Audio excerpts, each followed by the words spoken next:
I'm very honored to be here today with Dr. Drew Kidder, who is the Vice President of Strategy and Execution at Cellcore Biosciences, which is one of my favorite supplement companies and one of the few supplement companies that actually gets to the root of things effectively.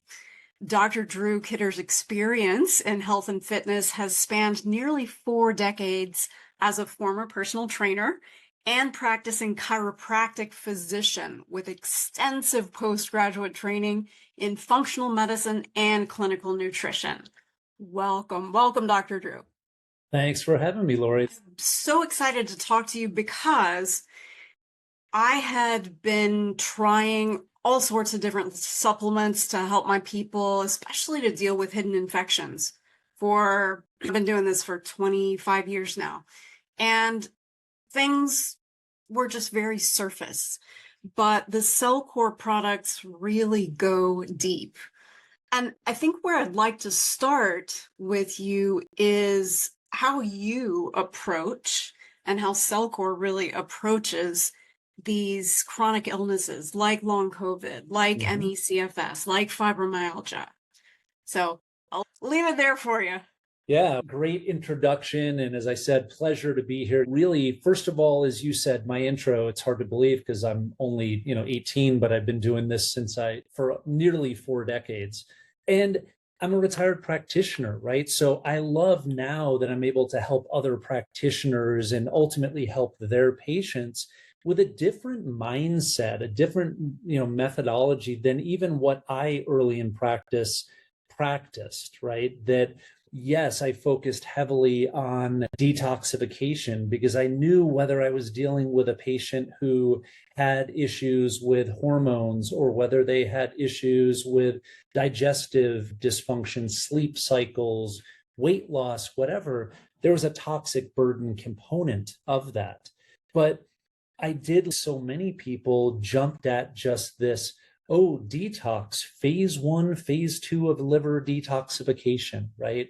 And very in a box of detox. It wasn't until I met one of our founders with Cellcore years ago when he was wet behind the ears. And I don't want to say I became a mentor, but I became someone that he would call with great questions because he's very analytical and very clinical. I am.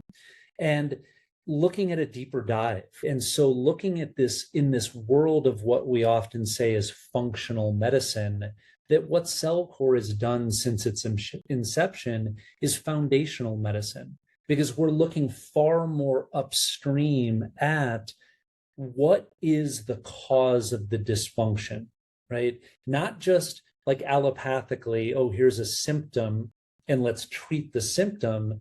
But why is that symptom there in the first place? And what we know with so much of it, it's because of toxic burden and infectious load, right? It's these chronic infections, it's chronic exposure to toxicity that are driving these inflammatory issues that are impacting our mitochondria, right? And what do we do to set the stage for optimal health and function? I have kiddingly said over the past couple of years that the evolution of medicine, my hope is that an MD of the future and the MD currently is a mitochondrial doctor, right? Someone that truly looks at how important these little organelles are at overall health, right? Not just what we were taught in, whether it was middle school or high school or graduate, education, that there are these little organelles that produce ATP, right? The currency of energy. So why don't we dive into mitochondria and what we didn't learn in school about them? And because we will definitely get to hidden infections, because I have found that's such a huge part. Yep. Recovering from this. It's an absolute necessity to address those, to recover from these illnesses. But let's talk about addressing the mitochondria and what's happening there. Okay. Yes, like I said, I would almost venture to guess if you asked your audience, if you just said mitochondria are, So many people, regardless of the level of their education, they would go, the powerhouse of the cell. Because we all learned that there are these cute little kidney bean shaped organelles that live within our cells that produce energy. And that's true that 90% of our cellular energy production comes from the mitochondria, converting glucose, right? Converting blood sugar into, not to get too clinical, but into pyruvate, into acetyl-CoA, and then ultimately ATP. But it's important to understand where that production of energy of ATP occurs. It occurs in the outer membrane of the mitochondria. And those outer membranes are very susceptible to toxic burden. And so when we're exposed to toxins through the air we breathe, the water we drink, the food we eat, the products we put on our skin, hair care, cleaning products, all of that, that toxic burden is impacting our mitochondria. And our mitochondria, if we look at the human body, we have anywhere from hundreds to millions of mitochondria in every single cell. Now, you could probably throw out a statistic and say how many cells are in the human body, but if you do the math and you simply go hundreds to millions in every single cell, and there are trillions of cells in the body, there's a lot of mitochondria. The liver, for instance, has roughly 2,000 mitochondria per cell. The heart has around 5,000. The brain has around 10,000. But areas of the brain like the substantia nigra have up to 2 million mitochondria per cell. What we also have realized through research over the years is it's not just that they produce energy, but they also regulate our immune system. They regulate inflammation, right? They control something called apoptosis, which is programmed cell death. Once cells have done their dash, they got to die. And yet that's controlled by mitochondria. And so there's so much more to mitochondria that we're learning every day. And in this topic of CFS, ME, long COVID, all of that, we go, you have to support mitochondria. Mm, absolutely. And one of the things that was mind-blowing to me was when the cell danger response research started coming out, and I was like, wait a second. I didn't know that mitochondria would leave the cells. I thought they were supposed to stay within the cells. Yep. Yeah. I mean, that whole cell danger response, who was it? Dr. Navio, who it was his research on cell danger response, but he looked at, again, it goes back to the damage to the cell membrane. When there's damage to the cell membrane, it allows for mitochondrial DNA and mitochondrial RNA to get outside of the cell, which is creating an inflammatory cascade. And this danger signal, right? Because the body's, mitochondria outside of the cell, what does it do with it? And that's that term. That's a very simplified explanation, but that's the cell danger response. And how many people are dealing with cell danger response because of unaddressed toxic burden impacting cell membrane, impacting mitochondrial function, and this cascade just continues to revolve. Yeah, and I know with these types of illnesses that we're talking about here that the mitochondria are either damaged or they just get to the place where they're no longer functioning, where they create the 36 or 46 ATP, they switch to creating the four, as opposed to the however many that's like 10, 15 times that. Yeah. So what can we do to support the mitochondria and get them back online? First of all, we have to, again, we're talking root cause health, right? We look at it, and before we jumped on here, I was telling you, here I am in Boise, Idaho, and we're surrounded. I'm looking out my window, and it's a cloud of smoke. And so on the West Coast right now, we are surrounded by fires in California and Oregon and Washington, all the way up into Alaska.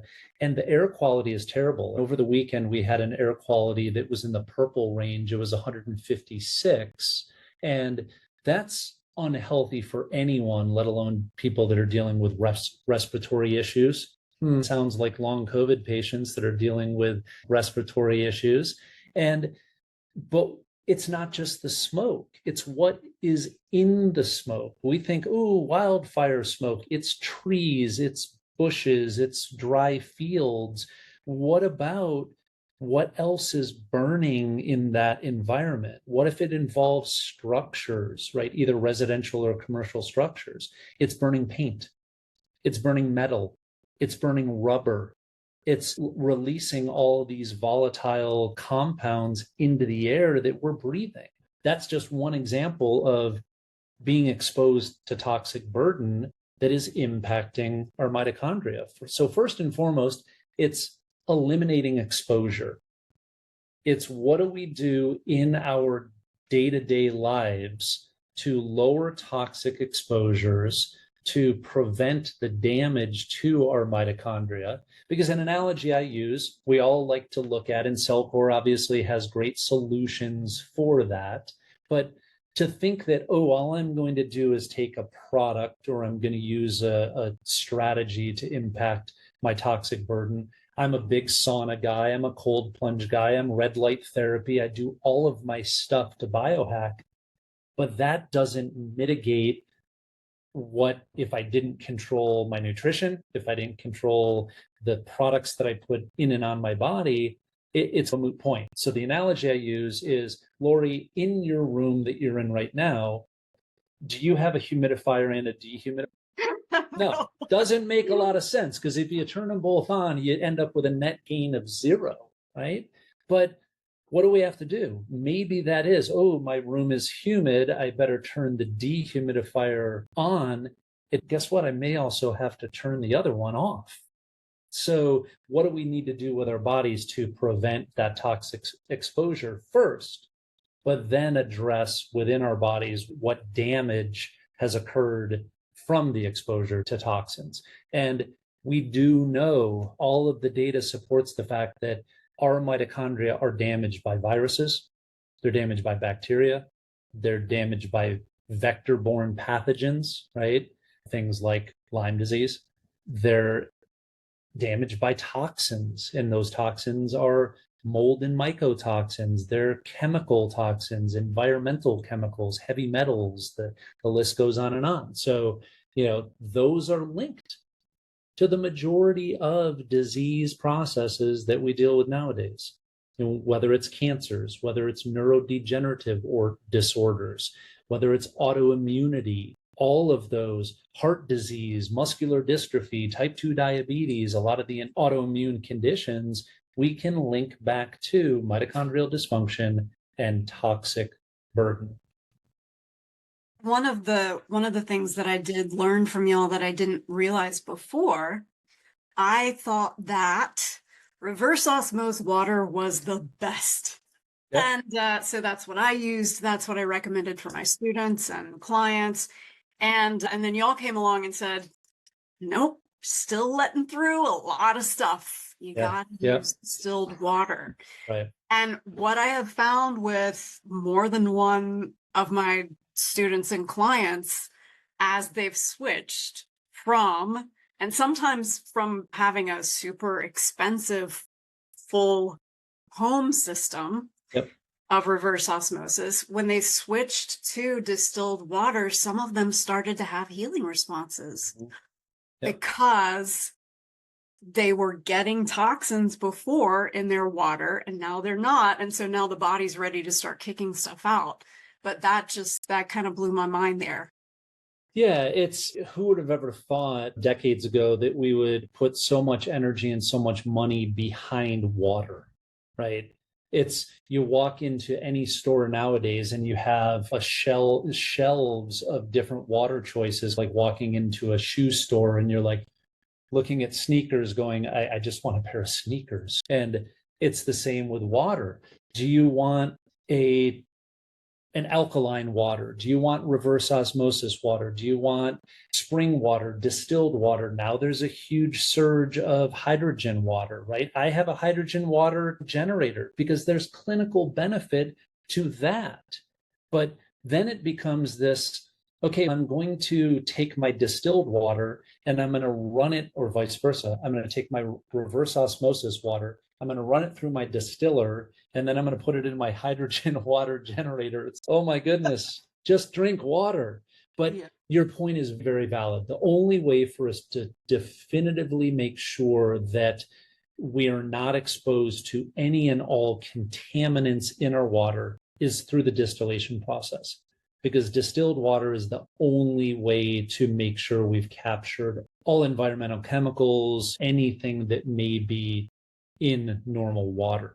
Right? I think it was, oh my goodness, I think it was right around this time 2 years ago, an EPA study came out and was talking about forever chemicals in our water and the presence of those forever chemicals that end up in our drinking water and end up in, when we know that our skin, how important our skin is, but we have water in our house that then we're showering in that same contaminated water. It's not just the water that we drink, but the water that we use for literally everything. Cooking, use it in your coffee, your tea. I talk to a lot of people that, oh, their drinking water is super clean, but then they're making their coffee and tea with just standard water. I don't like to scare people certainly into thinking of that, oh my gosh, I'm going to stop drinking water because I can't afford to go out and buy an expensive distillation machine. But it's a way to start. You can buy a countertop one. You can get on Amazon and buy a little relatively inexpensive unit. That may be your water, your drinking water for the day. Start there, because you are spot on that sometimes a massive catalyst in people's health changes are related to simply a real easy change like water. Yeah. Yeah, and I'm totally on board with you as far as my goal is not to scare people about being out in the world and all the toxins and things like that. But rather to say, okay, so let's take a look at how we can make conscious choices about what we put into our bodies, what we put onto our bodies. Totally on board with you there. Now, we've talked about how toxins affect mitochondria negatively. What else do they end up doing that's downstream effect that make things harder? So I'm fishing for hidden infections here. Yeah, we do. As I said, look at over the past 5 years with COVID.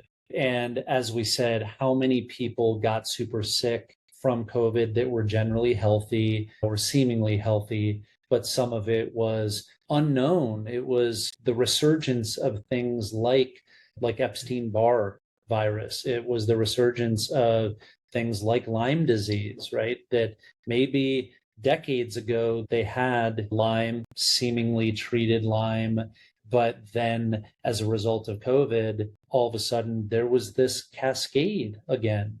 And how many people, it's inflammation. The root is what is causing that inflammatory cascade that is prevalent in almost all of those disease processes that we talked about. We said from the very beginning, you look at the long COVID symptoms, you look at the brain fog, fatigue, the post-exertion malaise, right? Meaning that, oh, I exercise, or it may not even be exercising. It may be walking up a flight of stairs. It may be walking from their bedroom to their kitchen that is causing them to just literally be exhausted afterwards.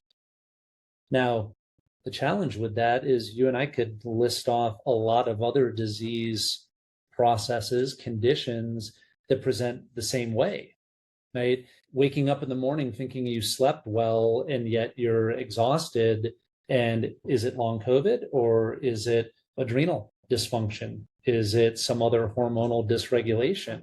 I feel, and in the research that I've done in the topic of long COVID, It is. It's, again, the co-infections. It's the viral persistence, those viruses that keep on rearing their ugly heads. And then it's hormonal dysregulation.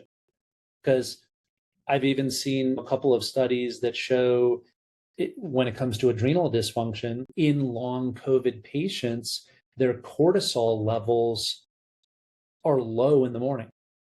And that's not what we want. We want that circadian rhythm of cortisol to be high in the morning. Why? So Lori wakes up with the normal zest and vigor that she normally does and wakes up feeling refreshed and goes on with her day. And then as the day progresses, that cortisol level drops. But in many long COVID patients, they're finding extremely low morning cortisol readings. It's symptomatic expression again. And then you get into, like you've said, the chronic fatigue syndrome, the myalgic encephalomyelitis, ME, and how do they all interplay? Yeah, and I really appreciate what you were saying, because I remember when I had severe ME-CFS for a decade when I was in my 20s. Mm-hmm. And I remember finally getting a doctor who said, I think that you have chronic fatigue syndrome, which is not actually and I think he actually said this, it's not actually a diagnosis. It is simply a conglomeration of symptoms, and you check off like what you're experiencing checks the ones that are required, and then a certain number of the ones that happen for a lot of people. Yeah. And I was like, okay, I don't know if that's helpful or not. Oh, yep. I've seen that so many times, and that's a very valid point. It's not as much of a, yes, it's a diagnosis, and there are ICD-9 or ICD-10 codes now for it, but it used to be more of a diagnosis of exclusion. We're excluding all of these other things that your presenting symptoms could be caused by, and it's not this. So it's got to be chronic fatigue. It's got to be fibromyalgia, right? Another one that I don't like, because I think it's a real thing. I have family members that have dealt with it, and it's real, and it's very real to them, to not downplay it and go, it's just a trash can diagnosis of, you need to be told that you have chronic fatigue syndrome when you know that you are chronically fatigued. Right. But it's real, as I said. So once we do as clinicians, the differential diagnosis and maybe running comprehensive labs and looking, is it adrenal? Is there some adrenal involvement that's causing your brain fog, your fatigue, inability to lose weight, all of those things? Is it thyroid dysfunction? Is it male or female sex hormone dysfunction? No, it's not. And it's chronic fatigue syndrome. Right? But again, what's the cause of that? Exactly. So let's talk about that some too. In my experience with my students and my clients, I have not had one student or client who has not passed worms.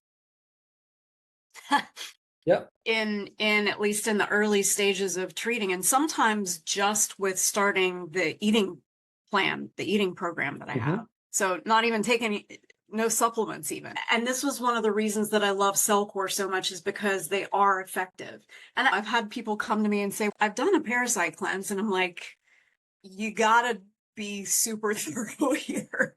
How, in your experience with Cellcore and with the clients, patients that you have seen go through this process, would you say that's usually a big part of what they're dealing with? It's a very pervasive, very prevalent issue. It's oftentimes the issue that people that have gone down the road of a lot of other treatment modalities that have addressed a lot of other things, but just simply they get better for a while, but then they ebb and flow in their level of improvement.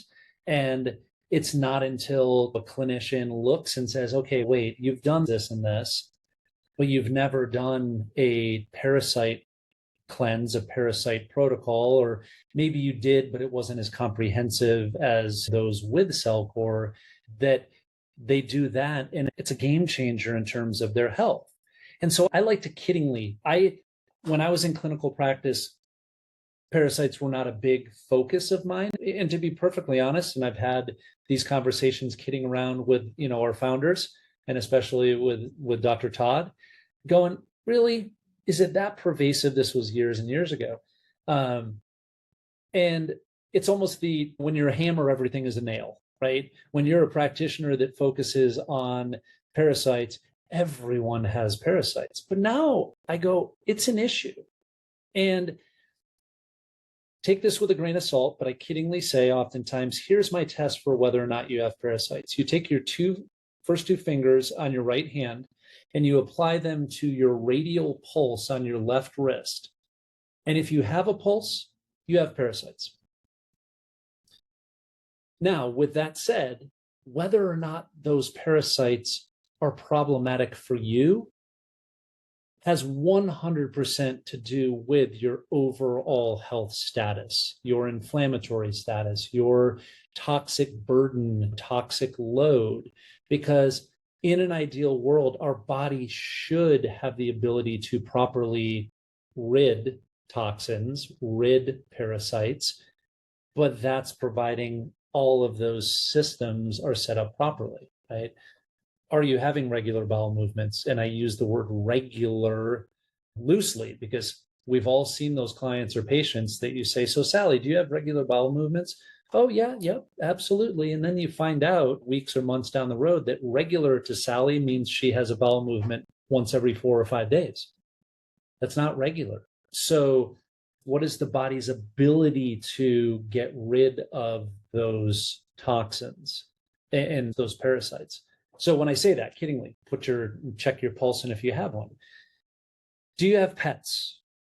Do your pets live in your home? Do you allow your pets to kiss you? Do you kiss your pets? Do they get on your furniture? Do they jump on your bed? All of those things. Why do we deworm our pets, but we don't go through a parasite protocol? That's a pause. Why do other cultures, they do routine parasite cleanses? They do it with their children a couple of times a year. Now, yes, there's truth behind the fact that many of those culturally, it's because they don't have proper sanitation. And so what are they exposed to in the water, in the soil, in foods, all of that. But how are we exposed to them? Do you ever swim in any body of water that is outside of a chlorinated, brominated pool? Or do you swim in lakes and ponds and rivers where there are waterborne parasites? Do you eat food? Do you eat sushi? I love sushi, but guess what? It's known to be oftentimes full of parasites. But can your body get rid of those in most cases? Yes. But if you are dealing with chronic health issues and you haven't addressed that, that's a missing piece. The other point that I think is really important when it comes to parasites is oftentimes people will go through a detoxification program. They will address mold or mycotoxins, heavy metals, environmental toxins, and again, they improve, but not fully, and they haven't addressed parasites, and parasites can harbor those toxins. So if you think of, because parasites are cunning little creatures, they're evasive, they hide in areas of the body that you wouldn't even want to think of. It's not just what's in our poop, right? That is the most common testing for parasites, but not always conclusive because they can be missed. But what other tissues are they getting into our lungs? Are they getting into our liver? Liver flukes are problematic. And so we look at where those issues come from. And if you haven't addressed parasites, oftentimes you're not fully going to clear the body of those other toxic burdens, those other toxic loads.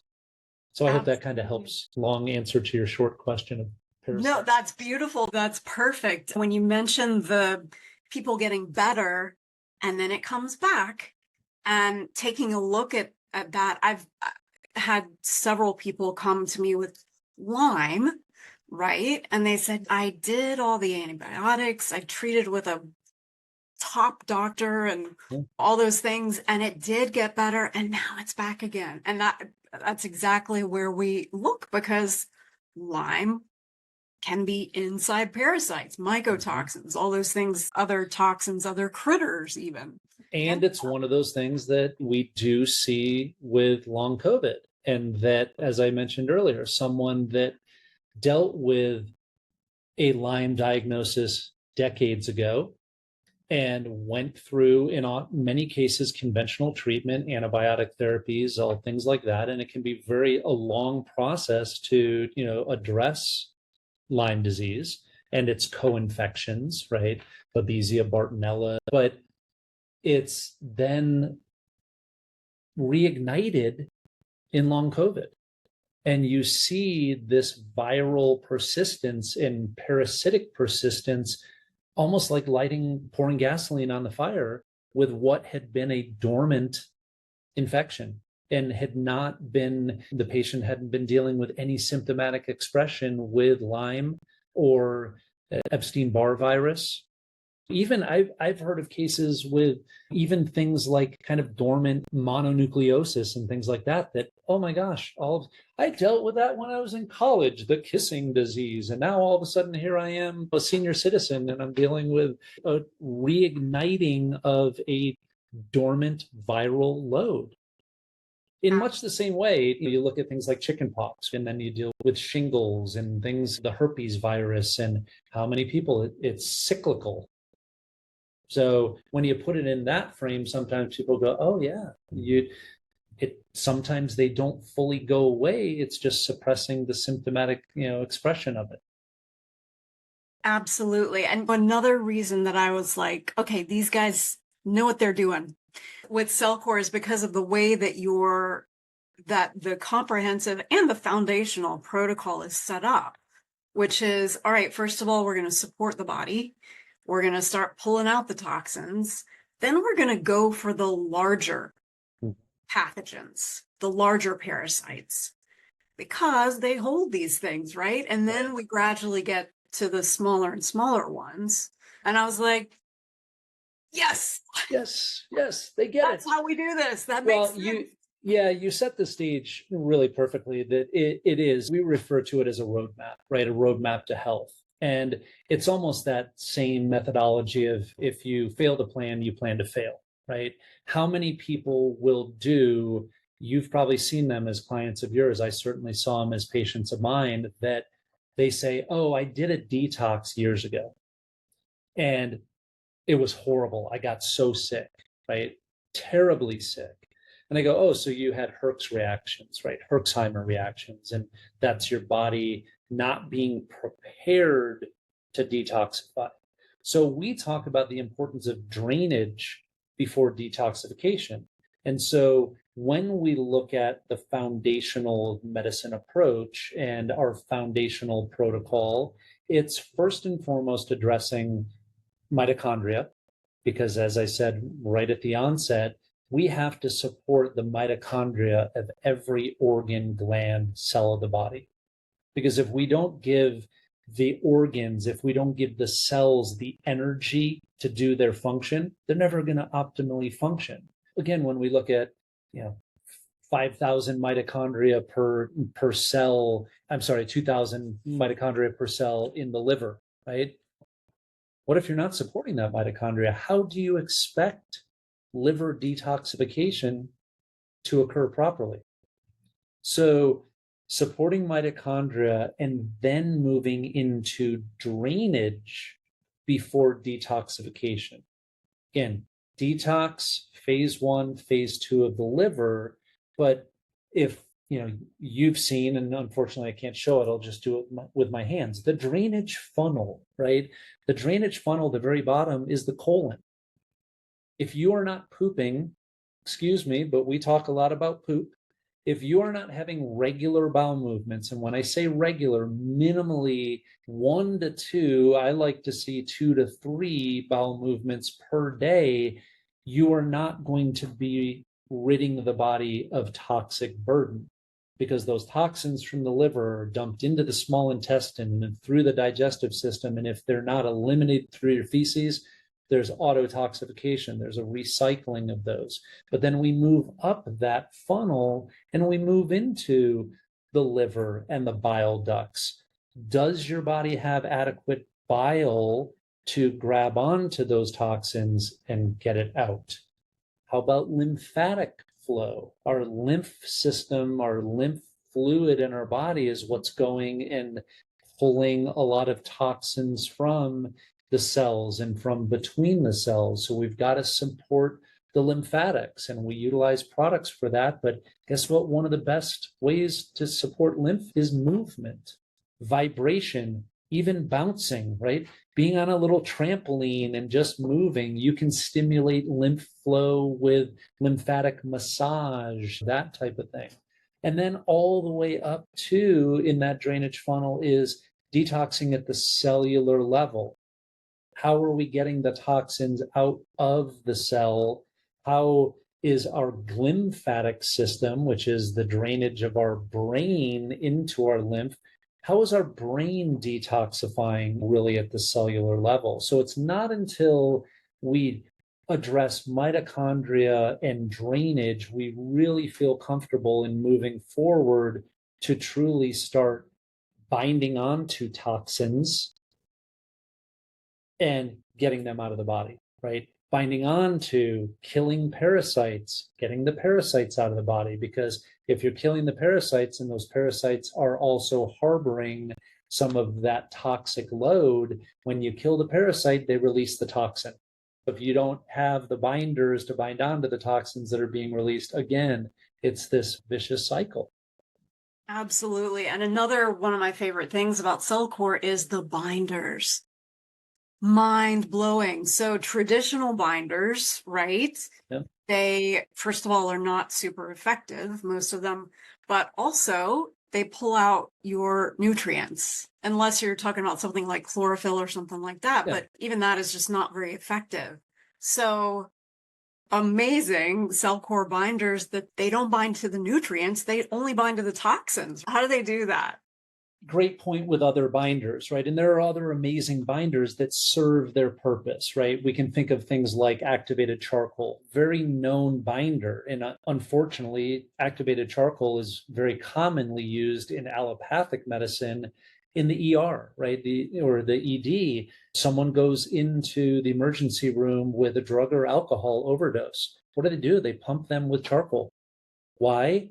Charcoal is like a sponge, and it's a sponge in the digestive system. So many other binders like charcoal, like bentonite clay, diatomaceous earth, they're great in the digestive system at soaking up those toxins, again, like a sponge. But they're larger particles, whereas the binders that we use that are extracts of humic and fulvic acid, so humics and fulvics come from millennia, like thousands of years of biological decay of plant and animal material. And plants use fulvic acids to bind onto things from the soil, but also to absorb nutrients, because fulvic acids are high energy particles. And by high energy, I mean they can exchange electrons, right? Electrons, ATP, it's an exchange of electrons, and it's an exchange of currency. And this may be getting a little bit clinical, but fulvic acids have the ability to grab onto a toxin, but they also have the ability to grab onto a vitamin, a mineral, a nutrient, an herb, and bring it into the body. And so it would almost be like, I talk about an exchange of energy. If I saw you in person, what am I probably going to do? I'm going to give you a hug and exchange energy. Right? We don't exchange energy by just bumping up against someone. So it's that exchange that allows this bind of the toxins to get them out of the body. And that's incredibly even supportive for mitochondrial function, because Mitochondria need energy. They need that ATP and electron transfer. And this is a cool statistic, right? I love numbers. 1 molecule of fulvic acid, again, that extract from the soil that is high in carbon, hydrogen, and oxygen, the very building blocks of life. 1 molecule of fulvic acid contains 14 tetratrillion electrons. That's the number 14 with 21 zeros after it. So that is allowing that fulvic acid molecule to provide electrons and energy to be used systematically and systemically within the body. Whether it needs to use those electrons to bind, again, toxins, whether it uses those electrons to bring nutrients in and across the cell membrane, whether it uses those to heal, ultimately heal the body, because it takes energy to heal. It takes the building blocks, again, of energy to heal. Last time I checked, the human body is about 95% carbon, hydrogen, and oxygen. If we want to heal the body, doesn't it make sense to provide the very building blocks that it's made of? I think so. I think so. Yes. Yep. Dr. Drew, it has been absolutely amazing. I would, I always want to talk more and ask more questions and get even further and deeper into things, but we're about to the end of our time here. Yep.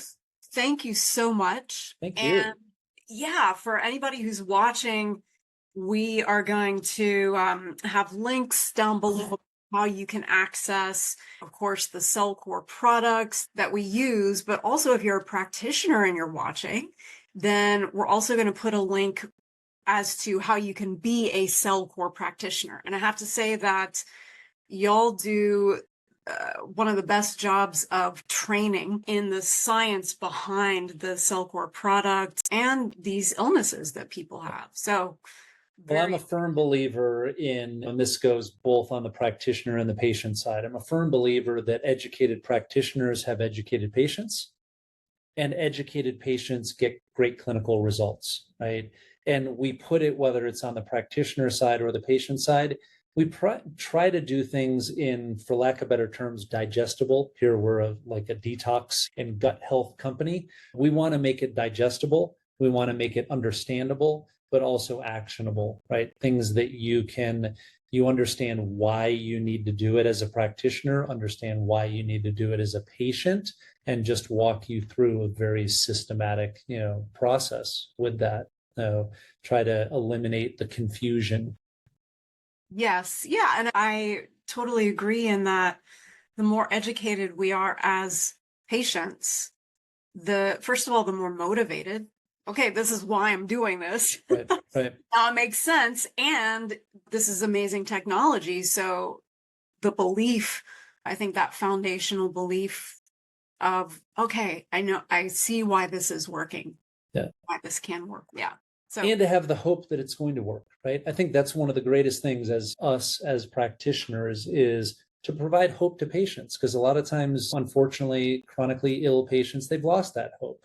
They've gone from practitioner to practitioner. They've tried a lot of different things, a lot of different modalities, and just haven't seen the change. And so when we can provide the hope that there is better health on the other side of this, and give them a very understandable process and methodology behind how we're going to get there, how we're going to address, first of all, identify what the problem is, but then have a solution on how to address it.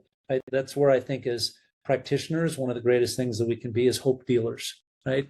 Give people the hope. Yeah. Absolutely. Thank you for being such a big part of providing that hope. And thank you for everything that you do. Thank you. We appreciate the support.